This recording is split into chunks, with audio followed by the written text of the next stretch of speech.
O livro de Neemias. Introdução. Autoria.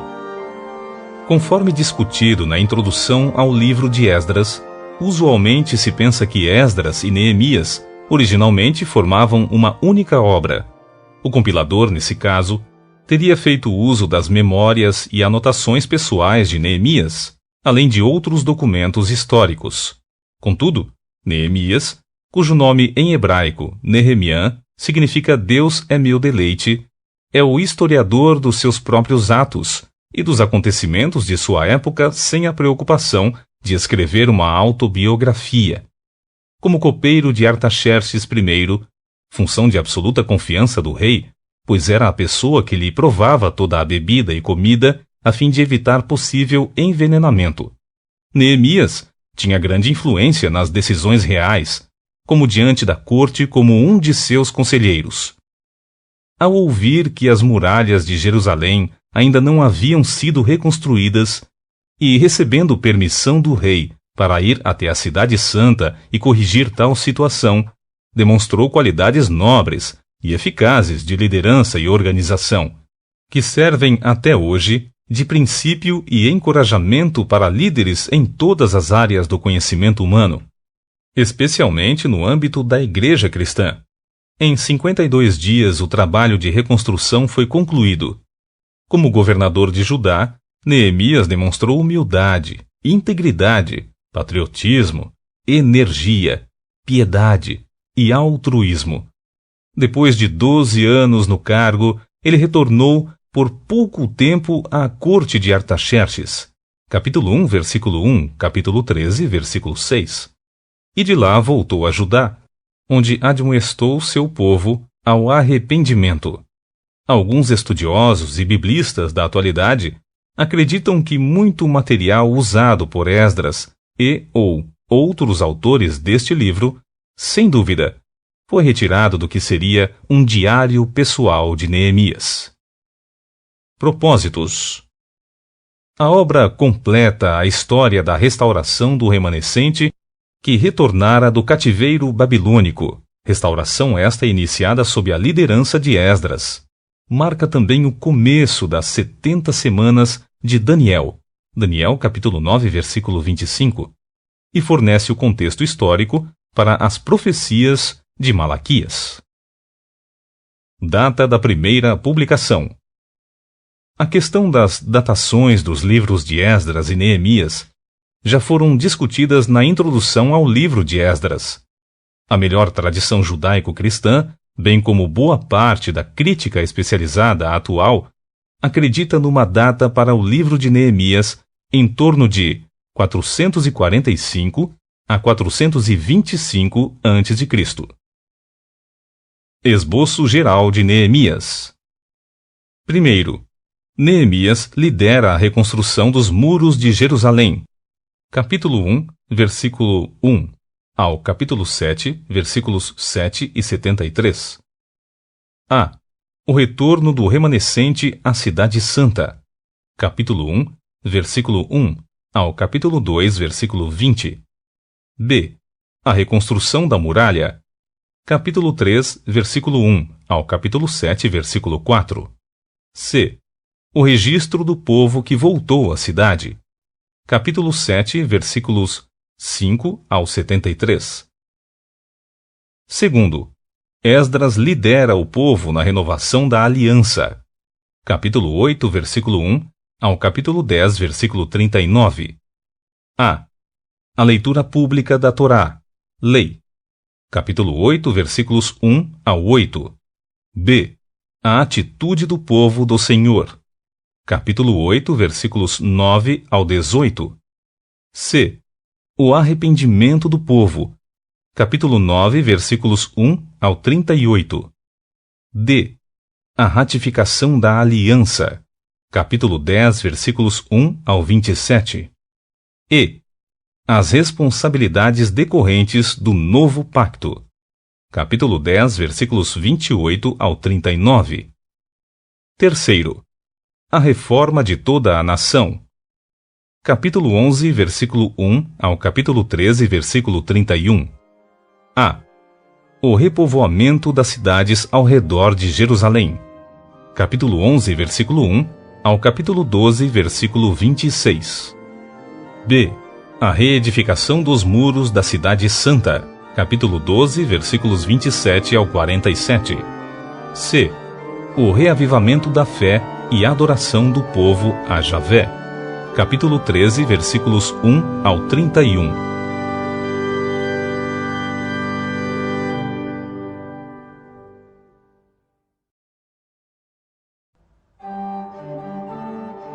O livro de Neemias.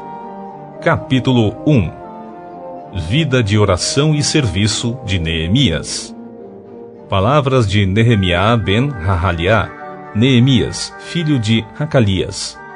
No mês de Quisleu, isto é, entre novembro e dezembro, no 20º ano do reinado de Artaxerxes, quando me encontrava na capital do Império Persa, Shushan, Suzã, Hanani, um de meus irmãos, veio de Judá com mais alguns homens.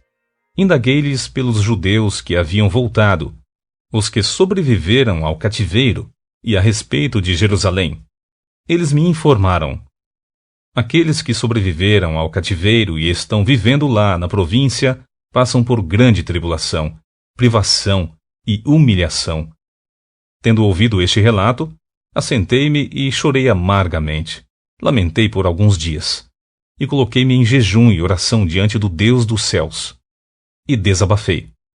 Ó Javé, Deus dos céus, Deus grande e terrível, que cumpres a tua palavra, a tua aliança, e usas de misericórdia para com aqueles que te amam e obedecem aos teus mandamentos.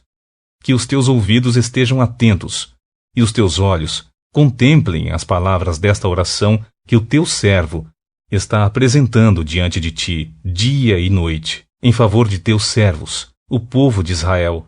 Sim, confesso os pecados que nós, os israelitas em geral, temos cometido contra a tua pessoa. De fato, eu e o meu povo temos errado sobremaneira. Temos agido de forma perversa, corrupta e vergonhosa contra ti, e não temos obedecido aos teus mandamentos, nem respeitado os teus decretos e as leis que ordenaste a teu servo Moisés. Contudo, lembra-te, por favor, do que prometeste a teu servo Moisés. Se fordes infiéis, eu vos espalharei entre as demais nações da terra. Mas se voltardes para mim e obedecerdes aos meus mandamentos e os praticardes com amor, ainda que os vossos exilados estejam dispersos pelos lugares mais longínquos debaixo do céu, de lá os reunirei e os congregarei no lugar que escolhi para fazer habitar o meu nome. Ora, estes, precisamente, são os teus servos e o teu povo amado, que resgataste com o teu grande poder e com o teu braço forte. Ah, Javé, eu te rogo, deixa teu ouvido alcançar o clamor deste teu humilde servo. Atende à oração dos teus servos, cujo prazer está em amar com respeito o teu nome. Faz com que teu servo encontre compaixão nos olhos do homem, a quem levarei meu pleito. Nessa época, eu era copeiro, degustador de confiança do rei. Capítulo 2. Neemias vai a Jerusalém em missão.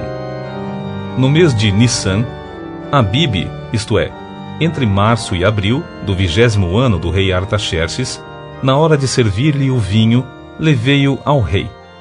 Nunca antes eu havia me apresentado com um semblante triste na presença dele. Por esse motivo me indagou: por que o teu rosto está entristecido, se não estás enfermo? Isso só pode ser tristeza da alma. Então, neste momento, tive muito medo, e justifiquei ao rei: que o rei viva para sempre. Como meu rosto não estaria triste se a cidade em que está o sepulcro dos meus pais está completamente destruída e as suas portas consumidas pelo fogo? Então, o rei me perguntou: o que estás desejando me pedir? E neste instante, fiz uma rápida oração ao Deus dos céus e respondi: se for do teu agrado, e se o teu servo puder contar com a tua bondade, rogo-te que me permitas ir a Judá, na cidade do sepulcro de meus pais, para que eu a reconstrua. Então o rei, tendo a rainha assentada ao seu lado, me perguntou: Quanto tempo levará esta tua viagem? E quando regressarás? Depois de informá-lo sobre a duração da missão, ele concordou em liberar-me. Diante da anuência do rei, eu lhe solicitei: Se for do teu agrado, eu poderia levar cartas do rei aos governadores da Transeufratênia, a província do Eufrates Oeste, a fim de que me deixem passar até chegar a Judá. E também uma carta para Asaf, guarda da floresta do rei, para que ele me forneça madeira para construir as vigas das portas da fortaleza que fica junto à casa, e para os muros da cidade, assim como para levantar a residência que irei ocupar. Visto que a generosa mão de Deus estava me abençoando neste sentido, o rei atendeu todos os meus pedidos. Sendo assim, parti em direção aos governadores do Eufrates Oeste, e lhes entreguei as cartas do rei. Acompanhou-me uma escolta de oficiais do exército e de cavaleiros que o rei enviou comigo. Sambalate, o horonita, e Tobias, o oficial amonita, não esconderam seu profundo desagrado assim que notaram que havia alguém interessado no bem dos israelitas. Avaliação dos muros de Jerusalém. Cheguei a Jerusalém, e depois de 3 dias de permanência na cidade, levantei-me durante a noite e saí com alguns dos meus amigos. Todavia, não compartilhei com ninguém o que o meu Deus havia entusiasmado meu coração para que eu fizesse por Jerusalém. Não levei animal algum, a não ser aquele em que eu montava. Desta maneira, saí de noite pela porta do vale, e fui até En-Hatanim, fonte do crocodilo, e até Shar Ha-Ashpot, portão do lixo, e examinei as muralhas de Israel que haviam sido derrubadas, e os seus portais que haviam sido destruídos pelo fogo. Fui ainda mais adiante, até o portão da fonte, e até o tanque do rei. Contudo, ali não havia sequer espaço para o animal que eu montava pudesse passar. Por isso, decidi subir o vale, ainda de noite, avaliando o estado dos muros. Finalmente, retornei e tornei a entrar pela porta do vale. Os oficiais não ficaram sabendo aonde eu tinha ido, pois até então eu nada havia revelado aos judeus, aos sacerdotes, aos nobres, aos oficiais e aos demais sobre a obra que iriam realizar. Então eu lhes disse: Vede a deplorável e humilhante situação em que nos encontramos. Como toda a cidade de Jerusalém está em ruínas e suas portas devastadas pelo fogo. Vinde, vamos reconstruir os muros de Jerusalém para que não passemos mais vergonha. Também lhes revelei como Deus tinha sido misericordioso comigo e tudo quanto o rei me havia declarado. Diante disso, eles exclamaram: Levantemo-nos, pois, e reconstruamos nossas muralhas. E cheios de ânimo, fortaleceram suas mãos para a realização desse bom projeto. No entanto, quando Sambalate, o horonita, Tobias, o oficial amonita, e Gesem, o árabe, tomaram conhecimento desses fatos, zombaram de nós, desprezaram-nos e questionaram: O que é isso que estáis tentando fazer? Quereis rebelar-vos contra o vosso rei? Afirmei-lhes então: O Deus dos céus é quem fará com que sejamos bem-aventurados, e nos dará sucesso nessa obra. E nós, seus servos, apenas nos levantaremos e trabalharemos. Todavia, vós não tendes parte, nem direito, nem memorial em Jerusalém. Capítulo 3. Os voluntários e mãos à obra. O sumo sacerdote Eliasibe e os seus irmãos, os sacerdotes, deram início ao seu trabalho e reconstruíram o portão das ovelhas. Eles o consagraram e colocaram as folhas do portal no lugar. Em seguida, levantaram o muro até a Torre dos 100, que também dedicaram a Deus, e prosseguiram até a Torre de Hananel. Os homens de Jericó reconstruíram o trecho seguinte, e Zacur ben Imri, Zacur, filho de Imri, seguiu construindo logo adiante. Os filhos de Hassenaá edificaram a Porta do Peixe, colocaram-lhe as vigas e lhe assentaram as portas com seus ferrolhos e trancas reforçadas. Meremote ben Uriá, Meremote, filho de Urias, neto de Racós, fez os reparos da parte seguinte da obra. Ao seu lado, Mesulão, filho de Berequias, neto de Mesesabel, fez os próximos reparos. E ao seu lado, Zadok, filho de Baaná, seguiu a obra e também fez seus reparos. Os tecoitas reconstruíram a parte seguinte, mas os seus nobres não se dispuseram a participar dos trabalhos e a se submeter à orientação do seu governador. Joiadá ben Passer, Joiada, filho de Paseia, e Meshulam ben Besodeiá, Mesulão, filho de Besodeias, reforçaram o antigo portão da cidade, conhecido como Porta Velha. Colocaram-lhe as vigas e as folhas do portal no lugar, com seus ferrolhos e trancas. Junto deles, trabalharam Melatias, Gibeonita, e Jadom, Meronotita, homens de Gibeão e de Mispa, que pertenciam ao domínio do governador da província do Eufrates Oeste. Uziel, filho de Araías, um dos ourives, reconstruiu o próximo pedaço, e Ananias, um dos perfumistas, reconstruiu o trecho logo adiante. E assim fortificaram toda a cidade de Jerusalém até a grande muralha. Refaías, filho de Ur, governador da metade do distrito de Jerusalém, providenciou todos os reparos no trecho seguinte. Ao seu lado, Gedaías, filho de Harumafe, fez os concertos necessários em frente da sua casa, e Ratus, filho de Rasabneias, fez os reparos que lhe couberam ao seu lado. Malaquias, filho de Harim, e Hassub, filho de Paate-Moabe, reconstruíram a outra parte e a torre dos fornos. Salum, filho de Haluês, governador da outra metade do distrito de Jerusalém, providenciou o conserto do trecho seguinte com a cooperação de suas filhas. Hanum e os moradores de Zanoa repararam o portão do vale.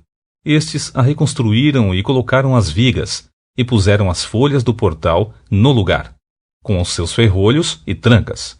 Também edificaram 450 metros do muro até o portão do lixo. O portão do lixo foi consertado por Malquias, filho de Recabe, governador do distrito de Bet-Haquerem. Ele o reconstruiu e assentou os portais, os ferrolhos e as trancas reforçadas, tudo no lugar. A porta da fonte foi consertada por Salum, filho de Col-Rosé, governador do distrito de Mispá. Ele providenciou os reparos do muro do tanque de Selá, Siloé, junto ao jardim do rei, até os degraus que descem da cidade de Davi.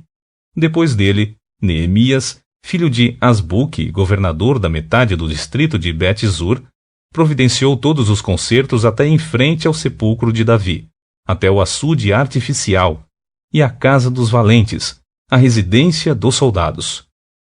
Os levitas fizeram os reparos no trecho seguinte. Eles estavam sob a liderança de Reum, filho de Bani. Na parte seguinte, Hasabias, governador da metade do distrito de Keila, fez todos os concertos necessários em seu distrito.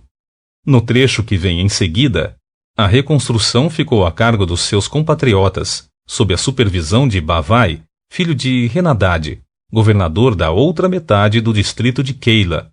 Ao seu lado, Ézer, filho de Jesua, governador de Mispá, realizou os concertos desde em frente à subida para a Casa das Armas, até a esquina do muro.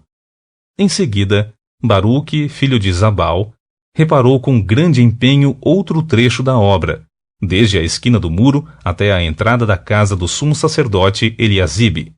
Depois dele, fez os concertos Meremote, filho de Urias, neto de Racós. Reparou outro trecho desde a entrada da casa de Eliasibe até o fim dela. As demais reconstruções foram realizadas pelos sacerdotes das redondezas. Depois, Benjamim e Hassub fizeram os concertos em frente da sua casa, e ao lado deles Azarias, filho de Maazéias, filho de Ananias, providenciou a restauração ao lado de sua casa. Em seguida, Binui, filho de Renadade, reparou outra parte desde a casa de Azarias até o ângulo entrante do muro. E Palau, filho de Uzai, trabalhou em frente dessa esquina do muro e da torre que sai do palácio superior, perto do pátio da guarda. Junto a ele, Pedaias, filho de Parós, e os servos do templo que habitavam a colina de Ofel fizeram os concertos necessários até em frente da Porta das Águas, na direção do leste e da torre que ali se destacava. Os tecoitas reconstruíram o outro trecho, desde a grande torre que sobressai até as muralhas de Ofel. Para cima do portão dos cavalos, os sacerdotes se dedicaram também aos trabalhos de reconstrução, cada um em frente à sua casa. Em seguida, Zadok, filho de Imer, fez os devidos concertos em frente à sua casa. Semaías, filho de Secanias, guarda da porta oriental, fez a restauração no trecho seguinte. Ananias, filho de Selemias, e Hanum, o sexto filho de Zalaf, reconstruíram o trecho seguinte. Depois dessa parte, Mesulão, filho de Berequias, fez os concertos necessários em um trecho em frente à sua moradia. Depois dele, Malquias, um ourives, realizou todos os reparos do muro até a casa dos servos do templo e dos comerciantes, em frente da porta das revistas e inspeções, até o posto de vigia da esquina, e entre a sala de cima da esquina e o portão das ovelhas, os ourives e os mercadores realizaram as restaurações necessárias. Capítulo 4. Os inimigos se opõem à obra. Quando Sambalate tomou conhecimento sobre a obra de restauração das muralhas que estávamos implementando, ficou irado, ridicularizou os judeus e, na presença de seus compatriotas e dos grandes líderes de Samaria, exclamou: "O que aqueles fracos judeus estão tentando fazer? Será que conseguirão se fortalecer? Irão ainda oferecer sacrifícios? Serão capazes de terminar o que iniciaram em um só dia? Talvez até possam ressuscitar pedras de construção dos montes de escombros e de pedras queimadas?" Tobias, o amonita, que estava ao seu lado, acrescentou: "Mesmo que soergam, uma só raposa derrubará esse muro de pedras.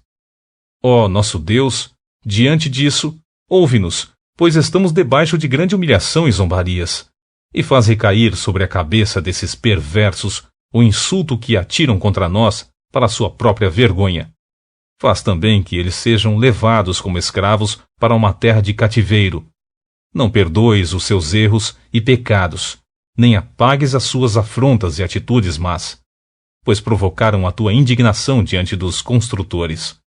Enquanto tudo isso acontecia, fomos reconstruindo as muralhas, até que, em toda a sua extensão, chegamos à metade da sua altura, pois toda a população estava com o coração plenamente dedicado à obra.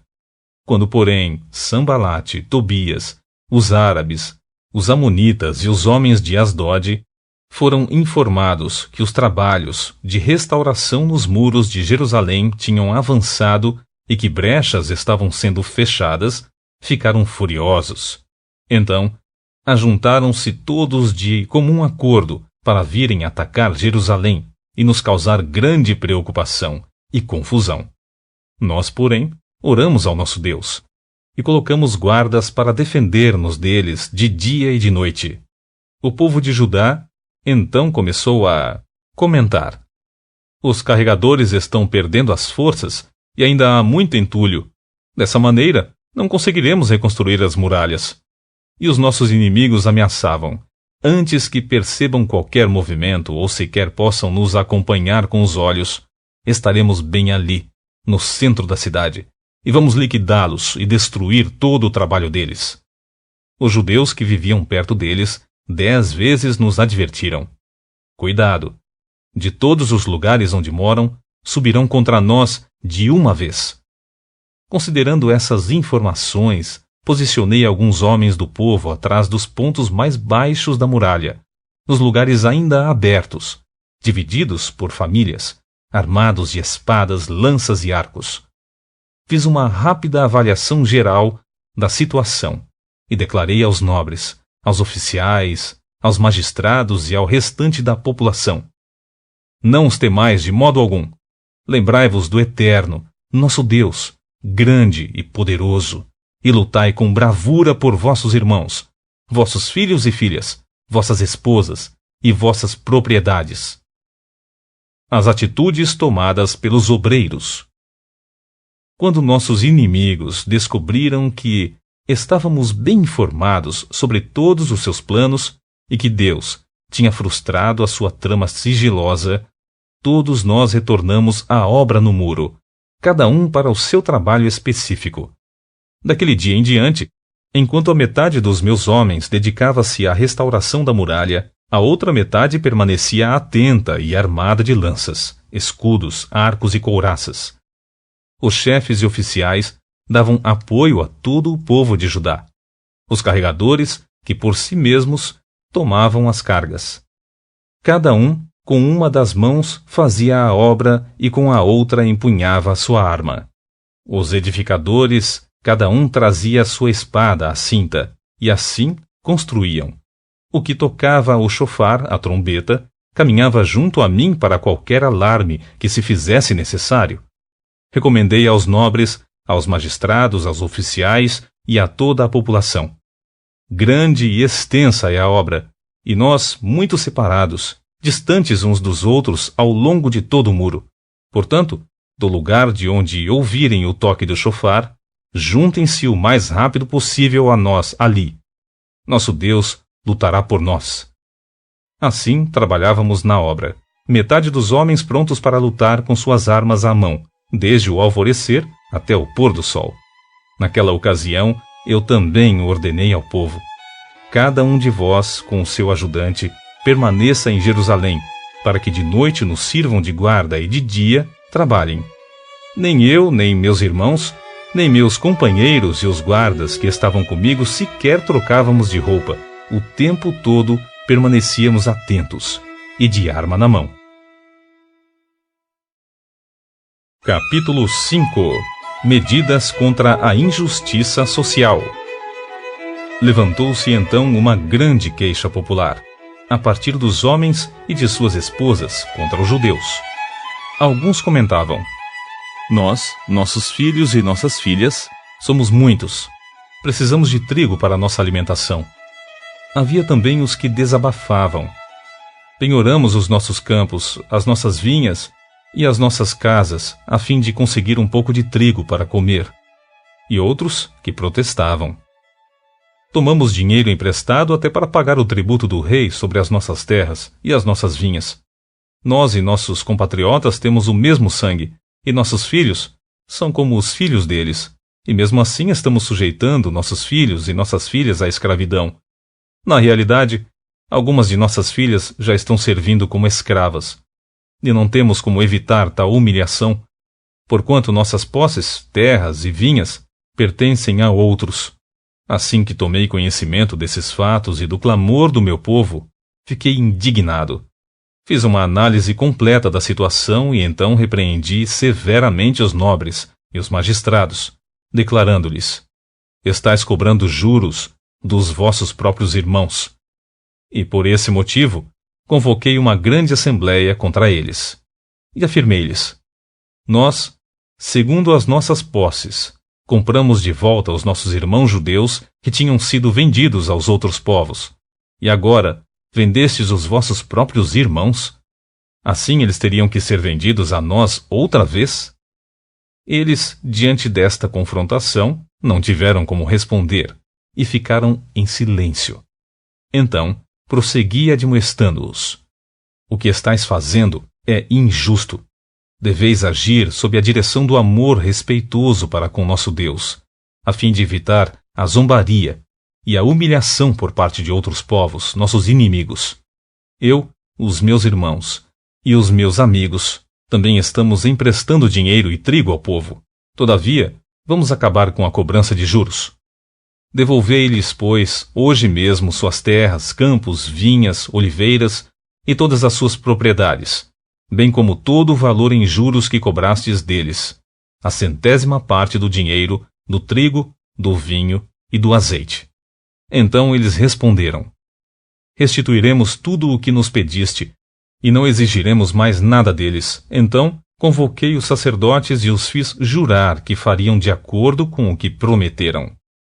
O bom exemplo do líder e do povo. Também sacudi o meu regaço, isto é, a dobra do meu manto, E exclamei: que de modo semelhante Deus sacuda da casa e dos bens de todo homem, que não cumprir esta promessa. Seja tal homem assim sacudido e esvaziado. E imediatamente toda a assembleia exclamou: Amém, assim seja. E rendeu louvores a Javé, e todo o povo agiu exatamente como havia prometido. Além disso, desde o 20º ano do rei Artaxerxes, quando fui nomeado governador deles na terra de Judá, até o 32º ano do seu reinado, durante 12 anos, nem eu nem meus irmãos comemos do alimento que era destinado ao governador.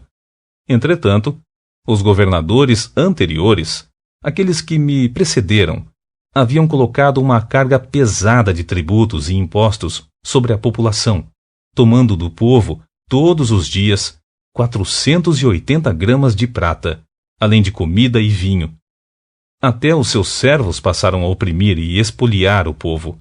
Contudo, por amor e honra a Deus, não agi desta mesma maneira para com a população. Ao contrário, dediquei-me pessoalmente à obra de reerguer esta muralha. Todos os meus homens de confiança foram reunidos ali e também se envolveram no trabalho, e não adquirimos nenhum pedaço de terra.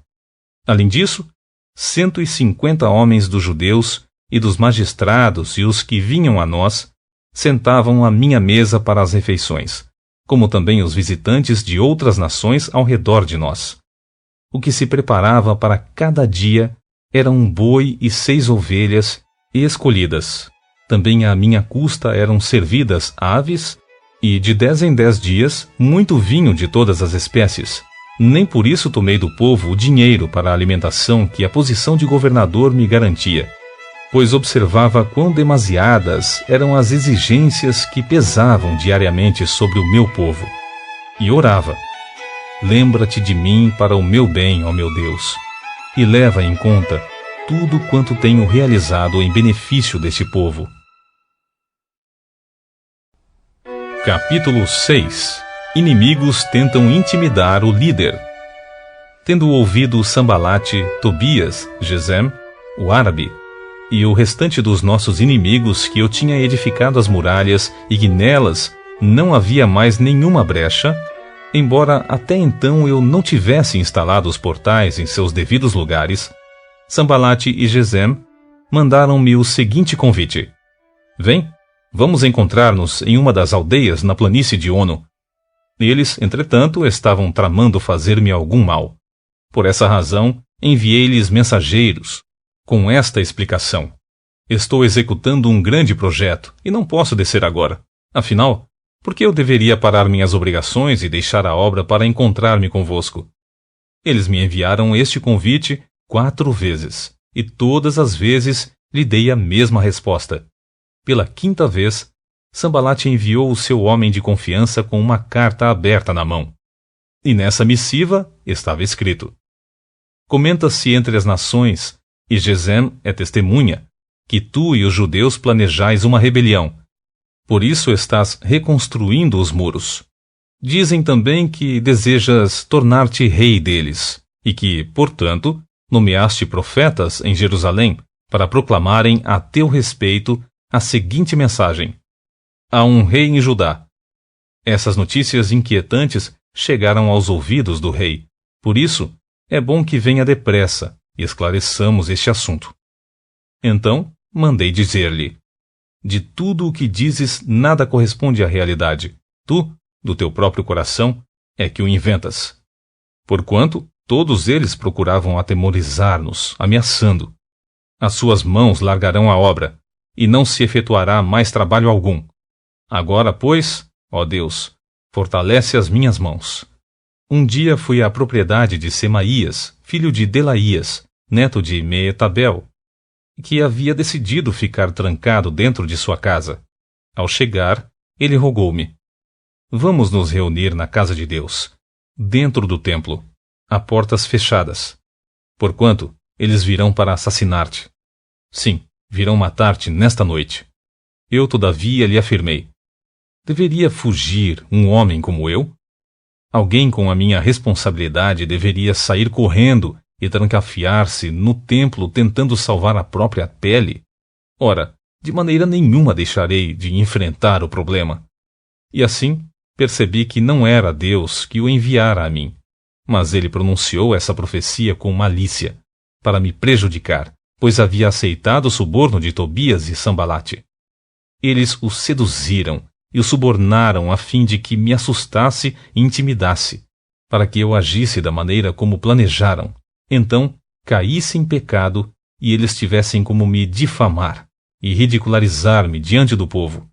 Então orei: lembra-te, ó meu Deus, das atitudes perversas que Tobias e Sambalate estão praticando, e também das más ações da profetisa Noádia, e de todos os demais pregadores que tentaram desesperar-me. Concluída a obra da restauração. Eis, portanto, que as muralhas foram terminadas no 25º dia do mês de Elul, isto é, entre agosto e setembro, em 52 dias de trabalho. Assim que nossos inimigos receberam essa notícia, caiu sobre todos os povos ao nosso redor grande temor e profundo abatimento, pois reconheceram que tínhamos feito toda essa grande obra mediante o auxílio constante do nosso Deus.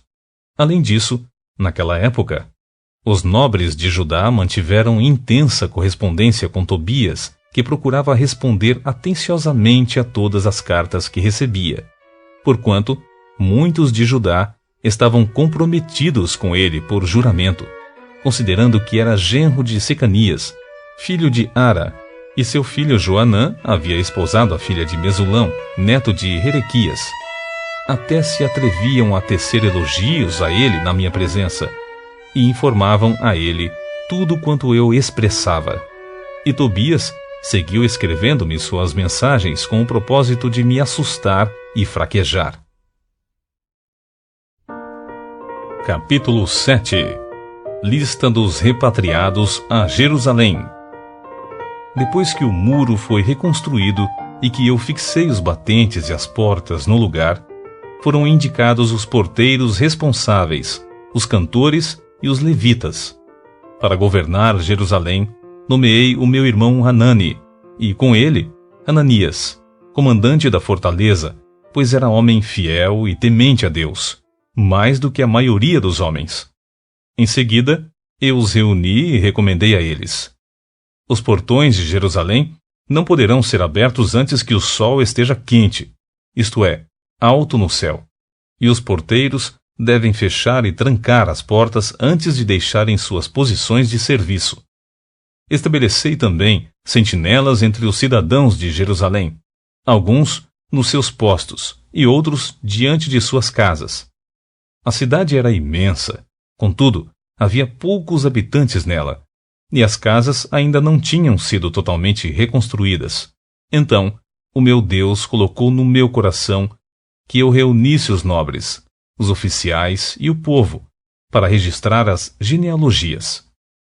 E achei o livro da genealogia dos que foram os primeiros a retornar, e nele achei escrito o seguinte: estes são os descendentes da província que voltaram do exílio, os quais Nabucodonosor, rei da Babilônia, tinha levado como prisioneiros e escravos, e que retornaram para Jerusalém e para Judá, cada um para a sua respectiva cidade, em companhia de Zorobabel, Jesua, Neemias, Azarias, Raamias, Naamane, Mardoqueu, Bilzã, Misperete, Bigvai, Neum e Baaná.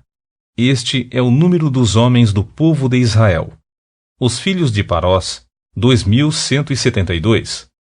Os filhos de Cefatias, 372. Os filhos de Ara, 652. Os filhos de Paate-Moabe, por meio da linhagem de Jesua e Joabe, 2.818. Os filhos de Elão, 1.254. Os filhos de Zato, 845. Os filhos de Zacai, 760. Os filhos de Binuí, 648. Os filhos de Bebai, 628. Os filhos de Asgade, 2.322. Os filhos de Adonicão, 667. Os filhos de Bigvai, 2.067. Os filhos de Adim, 655. Os filhos de Ater, que também era conhecido pelo nome de Risquiá, Ezequias, 95. Os filhos de Razum, 328. Os filhos de Bezai, 328. Os filhos de Harife, 112. Os filhos de Gibeão, 95. Os filhos de Belém e de Netofá, 188. Os filhos de Anatote, 128. Os filhos de Bet-Asmavete, 42. Os filhos de Kiriate Jearim, de Sefira e de Beerote, 743. Os filhos de Ramá e Geba, 621. Os filhos de Micmas, 122. Os filhos de Betel e Ai, 123. Os filhos do outro Nebo, 52.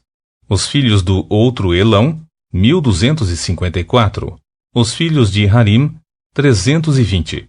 Os filhos de Jericó, 345.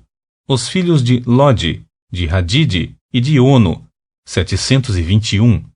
Os filhos de Senaá, 3.930.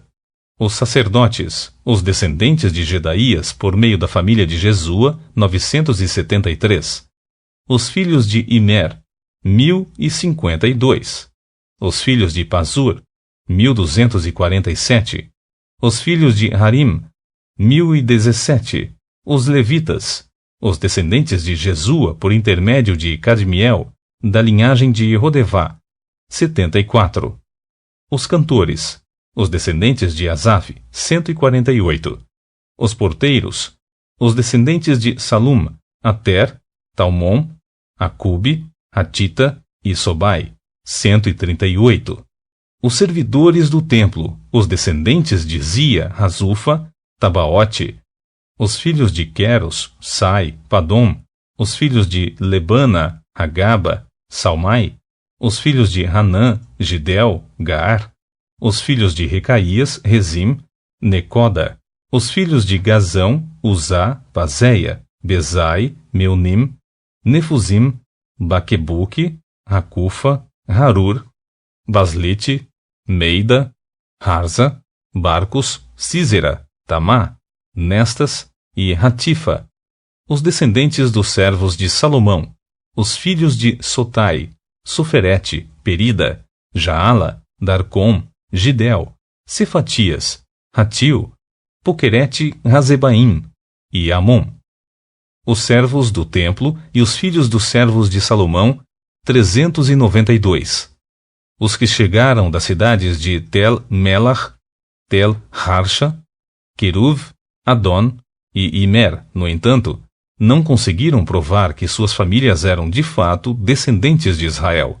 Os filhos de Delaías, Tobias, Necoda, 642. E dentre o grupo dos sacerdotes, os descendentes de Rebaías, Acós e Barzilai, homem que desposou uma filha de Barzilai de Gileade e que era chamado por esse nome. Estes procuraram os seus registros entre os que estavam escritos nos documentos genealógicos, mas não os conseguiram encontrar. Consequentemente, por serem considerados impuros, tiveram que ser sumariamente excluídos do sacerdócio, e o governador ordenou-lhes que não comessem dos alimentos sagrados, enquanto não houvesse um sacerdote para consultar o Urim e Tumim. A soma total dos registrados foi de 42.360 homens, além dos seus 7.337 servos e servas. Havia entre eles 245 cantores e cantoras. Possuíam ainda 736 cavalos, 245 mulas, 435 camelos e 6.720 jumentos. Contribuições financeiras de todos. Alguns dos chefes das famílias fizeram contribuições voluntárias para a obra no templo. O governador ofertou à tesouraria 8 quilos de ouro, 50 vasilhas para o serviço religioso e 530 vestes para os sacerdotes. Outros chefes de famílias deram à tesouraria da obra 160 quilos de ouro e 1.320 quilos de prata. Tudo para a realização dos trabalhos de restauração do templo. A soma total trazida voluntariamente pelo restante do povo foi de 160 quilos de ouro, 1.200 quilos de prata e 67 vestes sacerdotais. Os sacerdotes, os levitas, os porteiros, os cantores e os servidores do templo, bem como algumas pessoas do povo e os demais israelitas, estabeleceram-se em suas próprias cidades. Capítulo 8.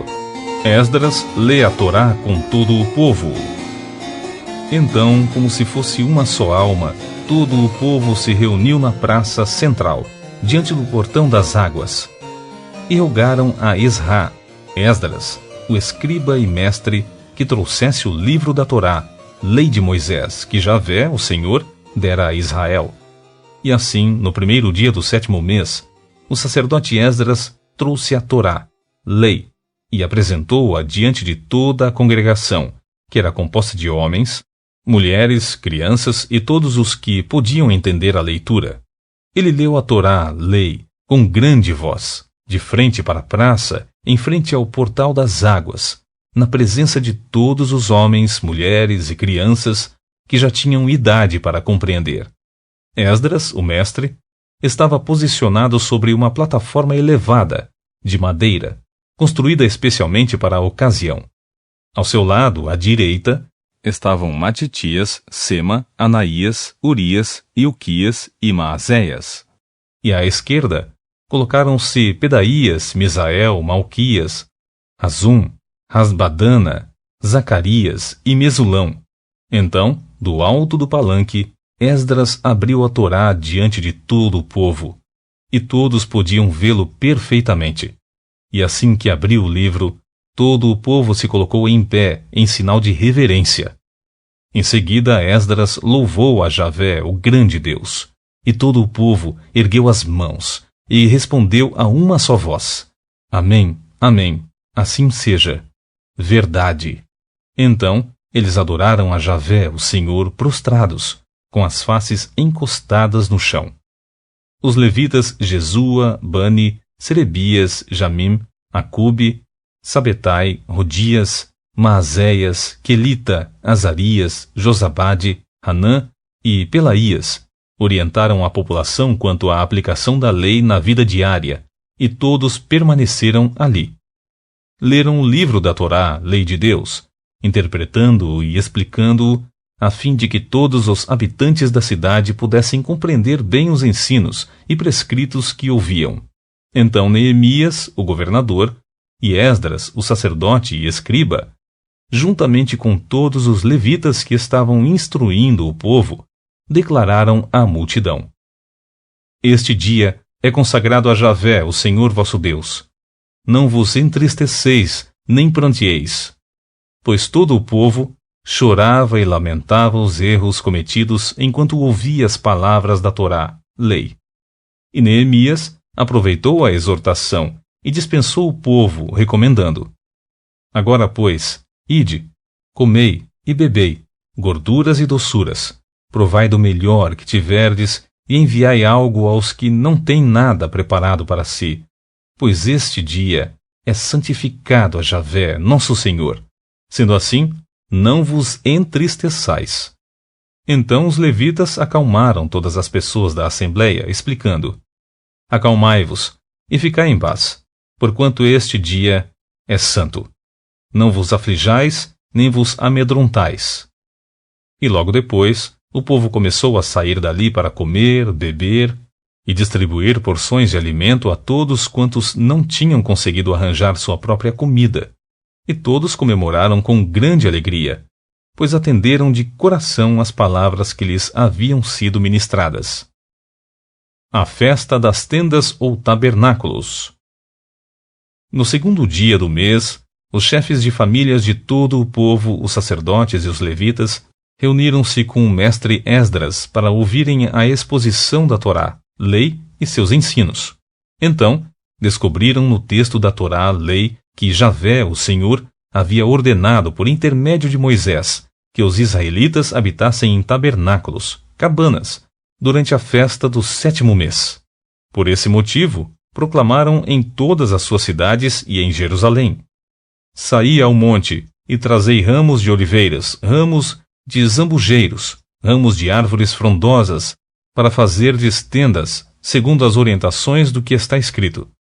Então, o povo saiu e trouxe os ramos, e eles mesmos construíram cabanas nos terraços de suas casas, nos seus pátios, nos pátios da casa de Deus e na praça junto ao portão das águas, e na que fica próximo ao portão de Efraim. Toda a congregação dos que tinham retornado do cativeiro armou suas barracas e nelas habitou. Desde os dias de Josué, filho de Num, até aquele dia, os israelitas não haviam mais celebrado deste modo. Por isso, o júbilo que expressavam era especial. E Esdras leu a Torá, o livro da lei de Deus, todos os dias, desde o primeiro até o último. E eles comemoraram com uma festa que durou 7 dias. E no 8º dia houve uma assembleia solene, tudo de acordo com o que estava prescrito. Capítulo 9. Confissão e Pacto de Perdão. No dia 24 deste mês, se ajuntaram os filhos de Israel sob jejum, e vestidos de pano de saco, e terra jogada sobre as cabeças, em sinal de humilhação e arrependimento. E os que de ascendência israelita se separaram de todos os gentios, estrangeiros, colocaram-se em pé e confessaram todos os erros, pecados e perversidades dos seus pais, assim como as suas faltas pessoais. Postaram-se de pé, cada um no seu lugar. Leram atentamente o livro da Torá, a lei de Javé, seu Deus, durante toda a 4ª parte do dia, e passaram outras 3 horas, reconhecendo e confessando humildemente seus pecados, enquanto adoravam o Senhor, o seu Deus. Assim, em pé, na plataforma, estavam os levitas Jesua, Bani, Cadmiel, Sebanias, Buni, Serebias e Kenani, que em alta voz clamavam por Javé, o Senhor, o seu Deus.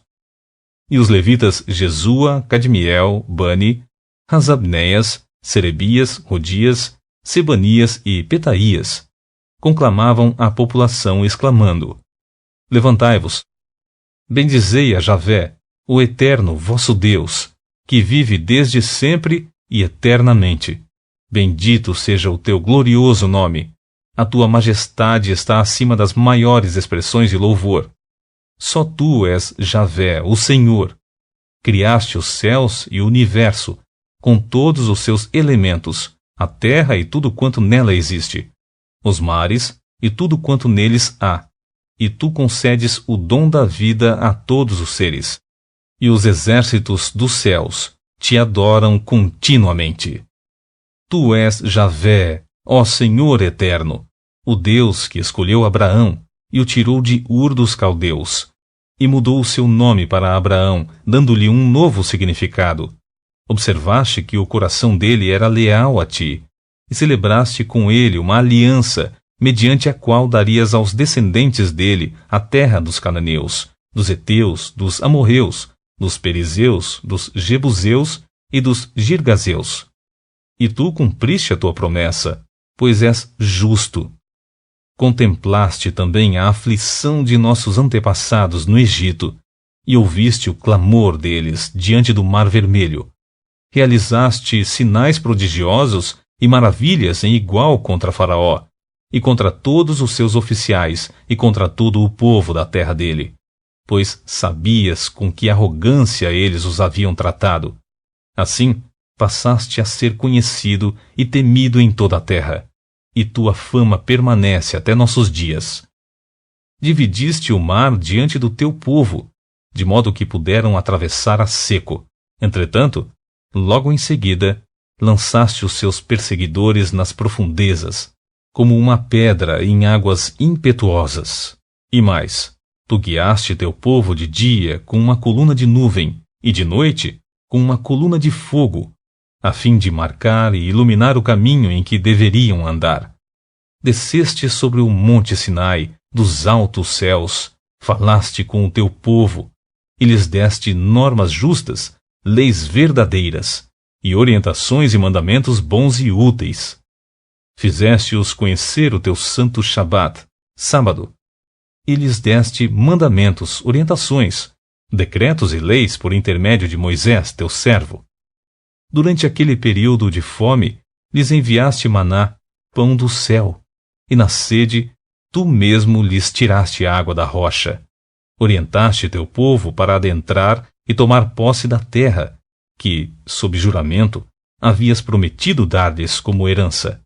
Contudo, nossos pais agiram com arrogância e endureceram suas cerviz, e preferiram não obedecer aos teus mandamentos, recusando-se a te dar a devida atenção, e não se lembrando nem se mostrando agradecidos pelos prodígios que realizaste à vista de todos eles. Em vez de agirem com amor e respeito para contigo, tornaram-se orgulhosos e ainda mais teimosos, e na sua rebeldia escolheram um líder que acabaria por levar a todos de volta à escravidão.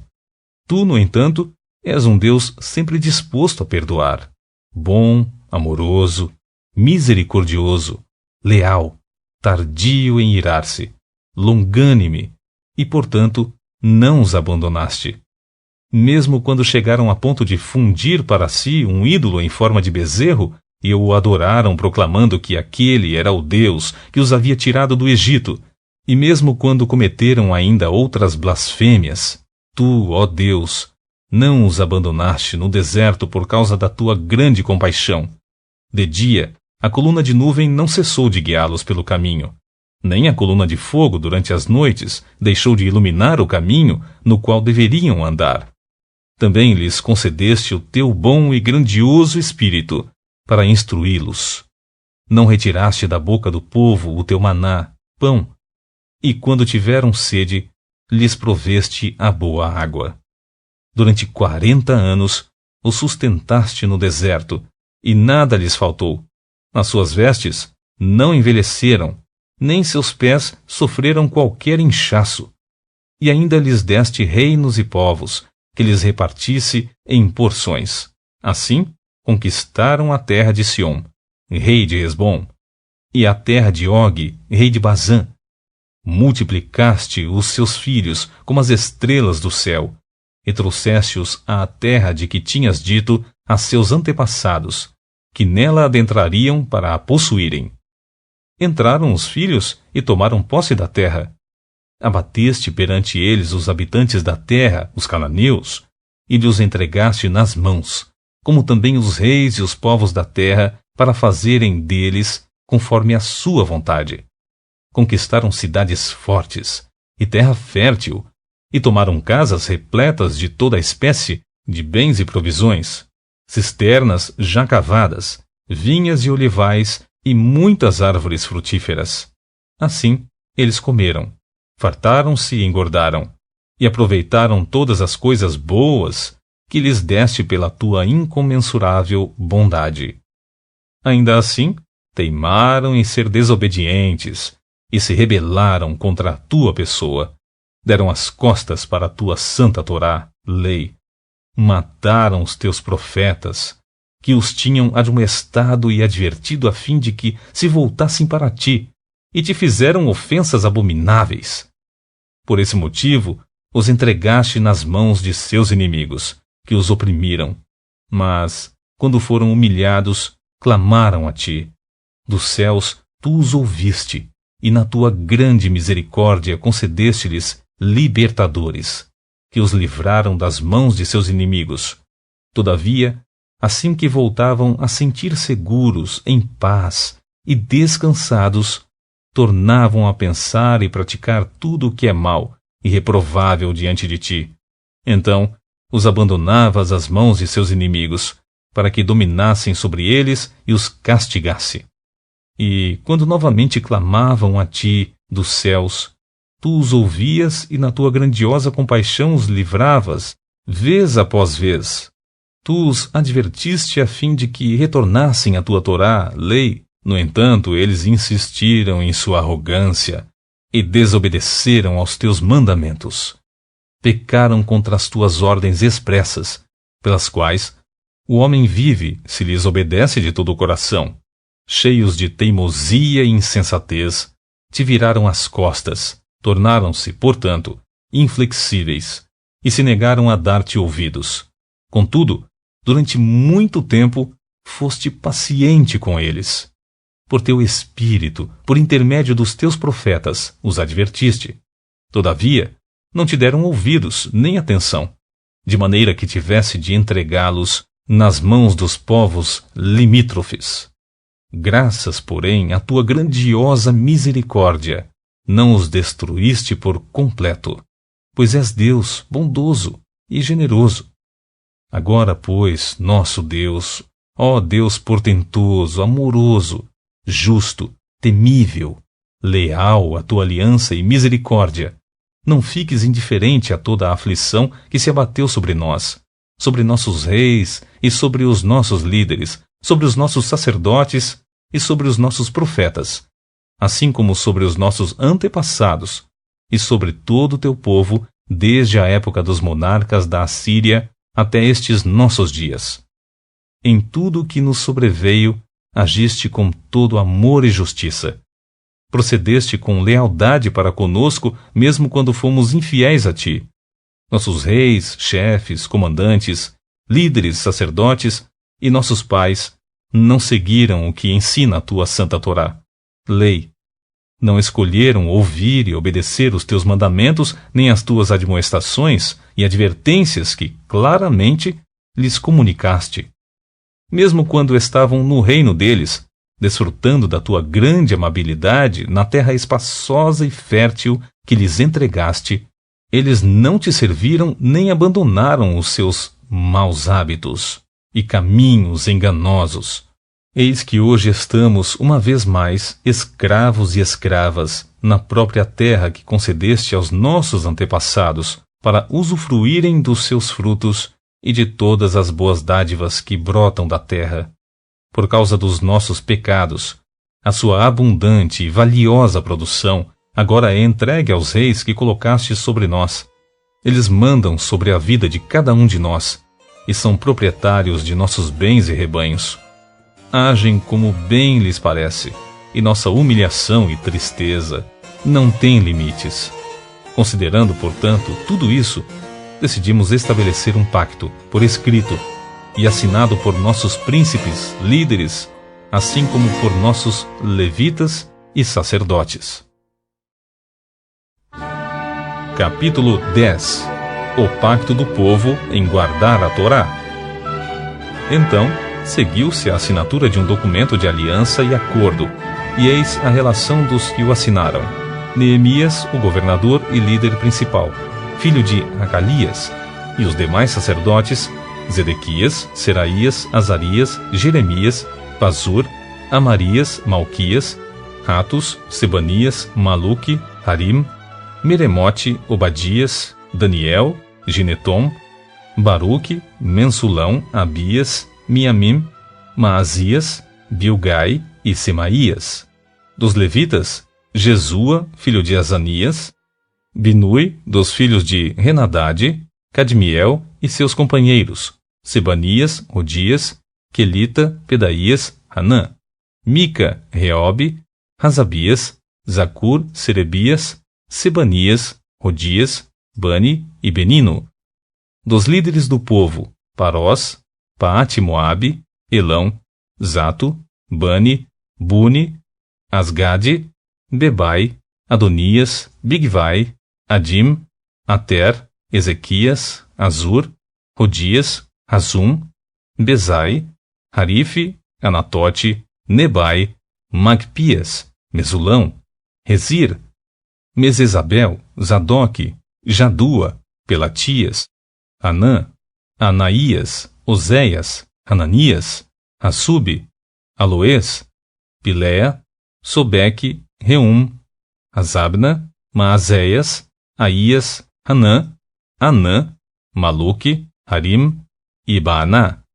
E todos os demais membros da comunidade, os sacerdotes, os levitas, os vigilantes dos portões, os cantores, os servos do templo e todos os que se separaram dos povos de outras terras para dedicarem-se à obediência da Torá, lei de Deus, suas esposas, seus filhos e filhas, bem como todos capazes de entender, agora se unem a seus irmãos, os nobres, e se obrigam sob pena de maldição e debaixo de todos os compromissos inerentes ao juramento, a seguir obedientemente a Torá, lei dada por meio de Moisés, a serviço de Deus, bem como respeitar de coração a todos os mandamentos, juízos e orientações de Javé, o nosso Senhor Deus.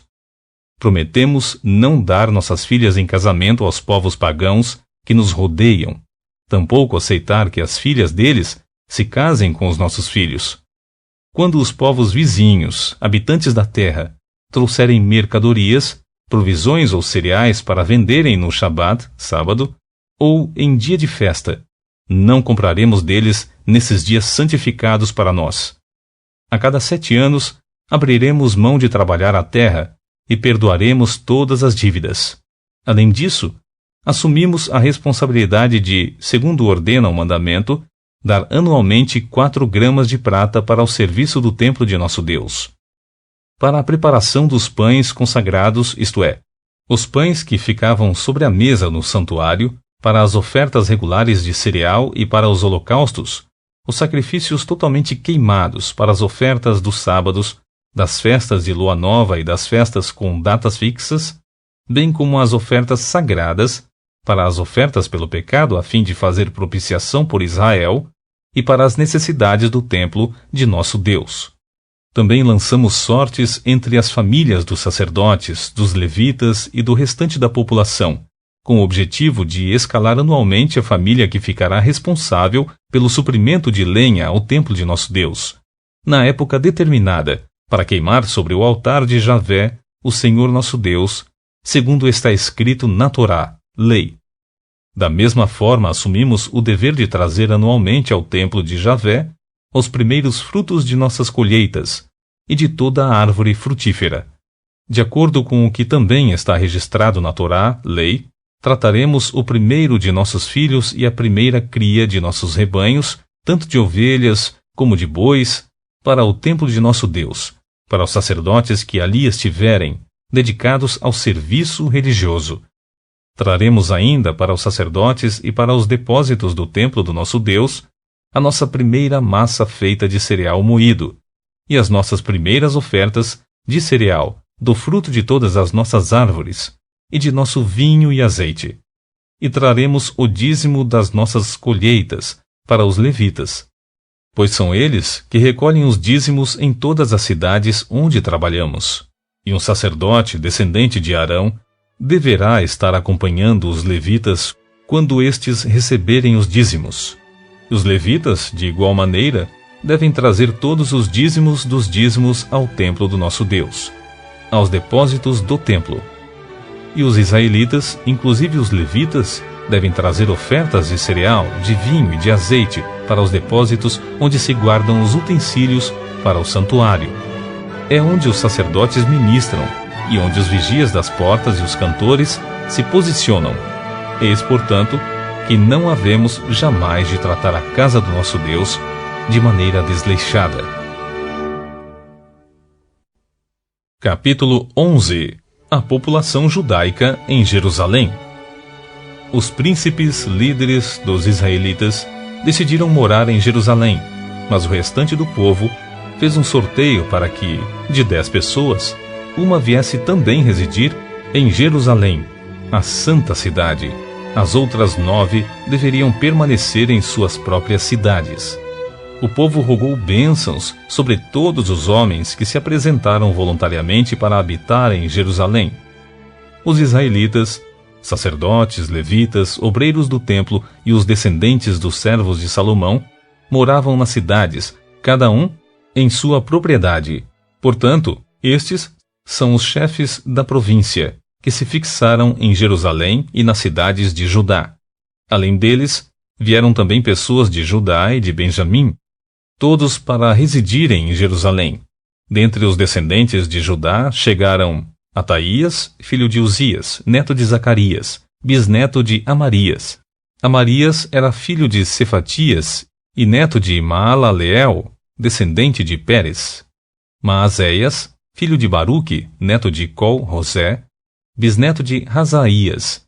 Razaías era filho de Adaías, neto de Joiaribe, e bisneto de Zacarias, descendentes de Selá. Os descendentes de Pérez, que viviam em Jerusalém, totalizavam 468 homens notáveis.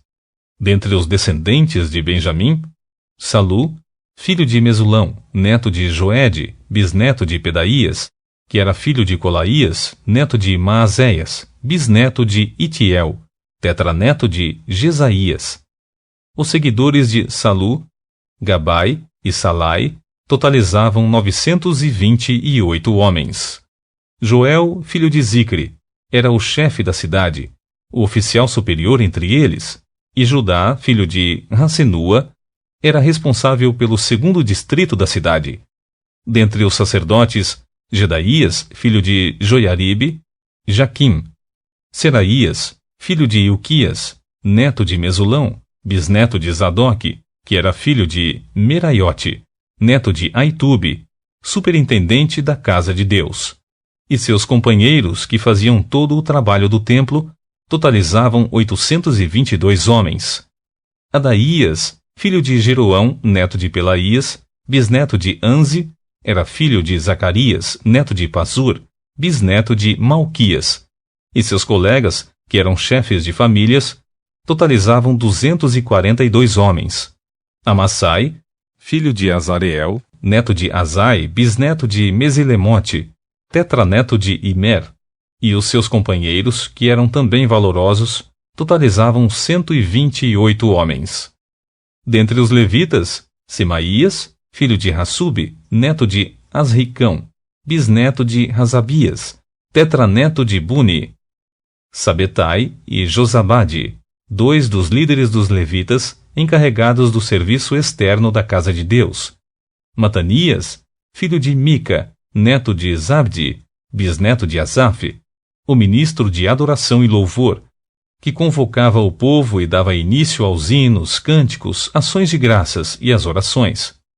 Baquebuquias, o segundo entre os seus companheiros, e Abda, filho de Samua, neto de Galau, bisneto de Gedutum. Todos os levitas reunidos na santa cidade foram 284 homens. Os guardas do templo, Acube, Talmon, e os homens dos seus clãs, que vigiavam os portões, totalizavam 172. Os que vieram residir em Judá. O restante de Israel, dos sacerdotes e levitas, se estabeleceu em todas as cidades de Judá, cada um na sua própria herança. Os que prestavam serviço no templo moravam na colina de Ofel, Ezia e Gispa estavam encarregados deles. O chefe e oficial superior dos levitas em Jerusalém era Uzi, filho de Bani, neto de Hasabias, bisneto de Matanias, tetraneto de Mica. Uzi era um dos descendentes de Asaf, que eram superintendentes do ministério de música e louvor na casa de Deus. Entretanto, eles estavam sujeitos às ordens e normas da parte do rei a respeito das atividades religiosas que realizavam todos os dias. Petaías, filho de Mesesabel, descendente de Zerá, filho de Judá, representava o rei nas questões de ordem civil, em atendimento às demandas do povo. Algumas pessoas da população de Judá foram morar em Criate Arba e suas aldeias ao redor, em Dibom e seus povoados, e em Jecabzeel e seus povoados, em Jesua, em Molada, em Bet-Pelete, em Hazar-Sual, em Berseba e seus povoados, em Ziclag, em Meconá e seus povoados, em Em-Rimom, em Zorá, em Jarmute, em Zanoa, em Adulão e seus povoados, em Laques e seus campos, e em Azeca e suas aldeias. Deste modo, se estabeleceram desde Berseba até o vale do Rinom. Os descendentes dos filhos de Benjamim foram viver em Geba, Micamás, Aia, Betel e suas aldeias, em Anatote, Nobe e Ananias, Hazor, Ramá e Gitaim, Hadid, Zeboim e Nebalate, Lode e Ono, e no Vale dos Artesãos. Alguns grupos de levitas que haviam morado na região de Judá foram convocados para fixar residência junto ao povo de Benjamim. Capítulo 12. Zorobabel volta com os ministros. Estes, pois, são os sacerdotes e os levitas que retornaram com Zorobabel, filho de Sealtiel, e com Jesua, Seraías, Jeremias, Esdras, Amarias, Maluque, Ratuas, Sebanias, Reum, Meraiote, Ido, Gineton, Abias, Miamim, Maadias, Bilga, Semaías, Joiaribe, Gedaías, Salu, Amoque, Ilquias e Gedaías. Estes foram os chefes dos sacerdotes e de seus irmãos na época de Jesua. Os levitas foram Jesua, Binui, Cadmiel, Serebias, Judá e também Matanias, o mesmo que com seus companheiros fora convocado para dirigir os cânticos, louvores e ações de graças. Baquebuquias, Uni e seus colegas levitas formavam o coro que entoava as respostas aos cânticos. Jesua foi o pai de Joiaquim, que foi o pai de Eliasibe, o pai de Joiada. Joiada gerou Jonatas, que foi o pai de Jadua, e na época de Joiaquim, estes foram os líderes das famílias de sacerdotes. Da família de Seraías, Meraías. Da família de Jeremias, Ananias. Da família de Esdras, Mesulão. Da família de Amarias, Joanã. Da família de Maluque, Jonatas. Da família de Secanias, José. Da família de Meremote, Eucai. Da família de Ido, Zacarias. Da família de Gineton, Mesulão. Da família de Abias, Zicre. Da família de Miniamim e de Maadias, Piltai. Da família de Bilga, Samua. Da família de Semaías, Jonatas. Da família de Joiaribe, Matenai. Da família de Gedaías, Uzi. Da família de Salai, Calai. Da família de Amoque, Eber. Da família de Gedaías, Natanael. No tempo de Eliasibe, os chefes das famílias dos sacerdotes e levitas, Joiada, Joanã e Jadua, foram registrados durante o governo do rei Dario, o persa. Os chefes das famílias da linhagem de Levi, até o tempo de Joanã, filho de Eliasibe, foram registrados no livro das crônicas. Os levitas foram organizados em grupos, que eram dirigidos por Asabias, Serebias, Jesua, Binui e Cadmiel. O coral era dividido em dois conjuntos. Um grupo cantava e o outro respondia melodicamente. Nos hinos, os cantores rendiam graças a Deus, de acordo com as instruções deixadas pelo rei Davi, homem de Deus.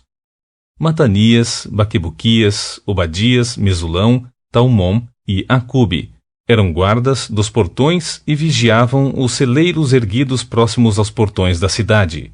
Estes homens valorosos serviram nos dias de Joiaquim, filho de Jesua, neto de Josadaque, e na época do governador Neemias e de Esdras, sacerdote e escriba. A santificação dos muros da cidade. Por ocasião da dedicação a Deus dos muros de Jerusalém, os levitas foram convocados e trazidos de onde estavam vivendo para Jerusalém, a fim de participarem alegremente das cerimônias de dedicação com seus hinos, cânticos e declamações de ações de graça, ao som de símbolos, alaúdes, harpas e liras. Os cantores foram trazidos tanto dos arredores de Jerusalém, quanto dos povoados dos netofatitas, como também de Bet-Gilgal e dos campos de Geba e Asmavete, porquanto os cantores haviam construído para si aldeias nas vizinhanças de Jerusalém. Os sacerdotes e os levitas se purificaram cerimonialmente e, em seguida, santificaram também o povo, as portas e os muros de Jerusalém. Então, ordenei aos líderes de Judá que subissem ao alto do muro, e constituí 2 grandes corais para entoarem graças a Deus. Um posicionou-se mais à direita, sobre o muro, em direção à porta do lixo. Osaías e a metade dos líderes de Judá o seguiram.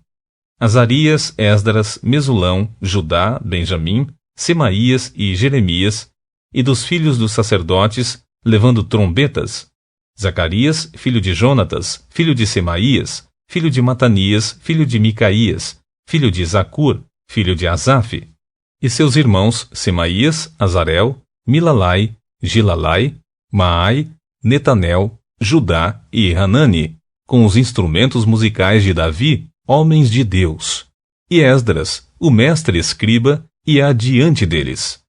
À entrada do portão da fonte subiram diretamente as escadas da cidade de Davi, onde começa a subida do muro, acima da casa de Davi, até o portão das águas, a leste. O segundo coro avançou no sentido oposto. Eu os acompanhei, quando iam sobre o muro, levando comigo a metade do povo. Passamos pela Torre dos Fornos até a parte mais larga do muro e continuaram passando por sobre o portão de Efraim, da porta Gesana, isto é, a porta velha, a porta do peixe, a torre de Hananeel e a torre dos Sem, indo até o portão das ovelhas. Junto ao portão da guarda, paramos. Assim, os dois coros dos que rendiam graças a Deus pararam em suas posições no templo, como também eu e a metade dos oficiais que me acompanhavam, e os sacerdotes Eliaquim, Maazéias, Miniamim, Micaias, Elioenai, Zacarias e Ananias, com as trombetas, além de Maazéias, Semaías, Eleazar, Uzi, Joanã, Malquias, Elão e Ézer. Os corais cantaram sob a direção de Jesraías. E naquele dia, felizes como estavam, ofereceram grandes sacrifícios, pois Deus os enchera de júbilo e gratidão. As mulheres e as crianças também estavam muito contentes, e os sons da satisfação e do louvor de Jerusalém podiam ser ouvidos desde muito longe. O ministério na casa de Deus. No mesmo dia foram nomeados responsáveis pelos celeiros e câmaras dos tesouros a fim de poderem receber as ofertas de cereais, os primeiros frutos e os dízimos. Dos campos em volta das cidades, deveriam recolher as porções designadas pela Torá, lei, para os sacerdotes e levitas, pois Judá expressava sua grande satisfação ao ver os sacerdotes e levitas em seus postos de serviço, obedecendo os preceitos do seu Deus, e os da purificação, como também o fizeram os cantores e os vigias dos portões, tudo de acordo com o que Davi e seu filho Salomão haviam determinado. Porquanto, muito tempo antes, na época de Davi e de Asaf, havia dirigentes dos cantores e pessoas que orientavam a execução das peças musicais de louvor, adoração e expressão de graças a Deus. Sendo assim, nos dias de Zorobabel e de Neemias, todo o Israel contribuía com ofertas diárias para os músicos e cantores, bem como para os guardas dos portões. Também separavam a parte pertencente aos outros levitas, e estes separavam a porção destinada aos descendentes de Arão. Capítulo 13. Conclusão das reformas de Neemias. Naquele tempo, fez-se ao povo uma leitura em voz alta do livro de Moisés, e nas escrituras se achou registrado que o Amonita e o Moabita não serão admitidos à Assembleia de Deus, e isto para sempre, porque não vieram ao encontro dos filhos de Israel com pão e água. Contrataram contra eles Balaão, para os amaldiçoar, mas nosso Deus mudou a maldição em bênção. Quando o povo ouviu essa orientação da Torá, lei, excluiu sumariamente de Israel todos os que eram de ascendência estrangeira. Antes disso, o sacerdote Eliasibe tinha sido o supervisor dos depósitos da casa de nosso Deus. Ele era parente próximo de Tobias. Ele lhe havia emprestado uma sala, que antes fora utilizada para guardar as ofertas de cereal, o incenso, os utensílios do templo e também os dízimos do trigo, do vinho novo e do azeite determinados para os levitas. para os músicos e cantores, e para os guardas dos portões, além das ofertas para os sacerdotes. Entretanto, quando tudo isso estava ocorrendo, eu não estava em Jerusalém, pois no 32º ano do reinado de Artaxerxes, rei da Babilônia, retornei à presença do rei. Algum tempo mais tarde, roguei sua permissão, e então recebi autorização e parti de volta a Jerusalém. Aqui soube do mal que Eliasibe fizera ao ceder uma câmara a Tobias, nos pátios do templo de Deus. Fiquei profundamente decepcionado, e por isso atirei todos os móveis de Tobias fora daquela sala sagrada. Dei ordens expressas para que, imediatamente, todas as câmaras do templo, as salas sagradas, fossem purificadas, e coloquei nelas novamente os utensílios da casa de Deus, com as ofertas de cereais e o incenso sagrado. Fui informado também que a parte prescrita aos levitas não lhe era entregue, e que por isso os levitas e os cantores responsáveis pelo culto tinham fugido cada um para as suas próprias terras. Então repreendi os oficiais e lhes indaguei: por que a casa de Deus ficou abandonada? Em seguida, convoquei os levitas e os cantores e os enviei aos seus devidos postos. Todo o povo de Judá, então, trouxe os dízimos dos cereais, do vinho novo e do azeite para os depósitos, e nomeei como tesoureiros para que supervisionassem os depósitos Selemias, o sacerdote, e Zadoque, o escriba, e Pedaías, dentre os levitas, e como assistente deles, Hanã, filho de Zacur, filho de Matanias, porquanto eram homens de confiança. E, portanto, receberiam a responsabilidade de providenciarem a distribuição dos suprimentos entre seus irmãos e companheiros de ministério. E orei: lembra-te de mim, por isso, meu Deus, e não te esqueças do que fiz com a mais absoluta lealdade pela casa de meu Deus e pelo serviço religioso prestado em tua honra e adoração. Restabelecimento do Shabat. Naqueles dias observei que em Judá alguns trabalhavam nos tanques de prensar uvas, inclusive durante o Shabat, sábado, e ajuntavam o trigo e o carregavam em jumentos, transportando-o juntamente com vinho, uvas, figos e todo tipo de carga. Todos esses mantimentos eram trazidos para Jerusalém em pleno sábado. Então os adverti de que não vendessem alimento nesse dia. E em Jerusalém viviam alguns homens de Tiro. Eles traziam peixes e todo o tipo de mercadorias que comercializavam em Jerusalém entre os filhos de Judá.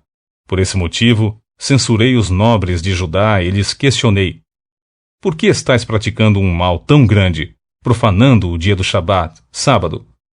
Porventura os vossos pais não cometeram o mesmo erro e por isso o nosso Deus fez vir todo esse mal sobre nós a esta cidade? E vós ainda provocais ira maior do nosso Deus sobre Israel, maculando a guarda sagrada do Shabat, sábado. Quando as sombras do pôr do sol já chegavam às portas de Jerusalém, antes do início do Shabat, sábado, eu ordenei que elas fossem todas fechadas, e que não fossem abertas novamente antes de terminar o Shabat, sábado. E coloquei alguns dos meus homens de confiança junto aos portões, para assegurar que nenhuma carga entrasse durante o dia do Shabat, sábado. Sendo assim, os comerciantes e vendedores de toda a sorte de mercadorias pernoitaram fora de Jerusalém, uma ou duas vezes. Protestei, pois, contra eles e os adverti: por que passais a noite em frente ao muro? Se o fizerdes mais uma vez, vou prender-vos. Naquele dia em diante, não vieram mais às portas da cidade no dia do Shabat, sábado. Então, dei ordens expressas aos levitas que se purificassem e fossem vigiar os portões, a fim de garantir que o dia do Shabat, sábado, voltasse a ser respeitado como sagrado. Condenação aos casamentos mistos. Além disso, naquela época constatei também que alguns judeus tinham desposado mulheres estrangeiras, de Asdob, Amon e Moabe. A metade dos seus filhos falavam a língua de Asdob ou a língua de um dos outros povos gentios, e não sabiam falar a própria língua de Judá. Eu os repreendi e invoquei maldições sobre eles, cheguei a espancar alguns deles e arranquei-lhes os próprios cabelos. Fiz com que jurassem por Javé o nome de Deus e os adverti: não dareis vossas filhas em casamento aos filhos dos pagãos, e do mesmo modo, não tomareis as filhas deles para vossos filhos, nem para vós mesmos. Ora, acaso não foi exatamente nisso que Salomão, o rei de Israel, errou e pecou? Entre uma multidão de nações, não havia rei que se igualasse a ele. Salomão era amado por seu Deus, e o Eterno o constituiu rei sobre todo Israel. Entretanto, até mesmo Salomão foi conduzido ao pecado pelas mulheres gentias. E, nesse presente momento, temos que ouvir que praticais este mesmo grande mal, esta deslealdade contra a pessoa do nosso Deus, e estais-vos casando com mulheres estrangeiras. Eis que um dos filhos de Joiada, filho de sumo sacerdote Eliasibe, era genro de Sambalate, o horonita, e eu tive que expulsá-lo para longe da minha presença. E orei: não te esqueças deles, ó meu Deus, pois profanaram o ofício sacerdotal e a aliança do sacerdócio e dos levitas. Deste modo purifiquei os sacerdotes e os levitas de toda a prática e influência pagãs, e lhes determinei responsabilidades, cada um de acordo com o seu próprio cargo. Também estabeleci normas para as provisões de lenha, indicando as datas exatas em que deveriam ser trazidas, assim como para os primeiros frutos. E orei: lembra-te de mim, para o meu bem, ó meu Deus.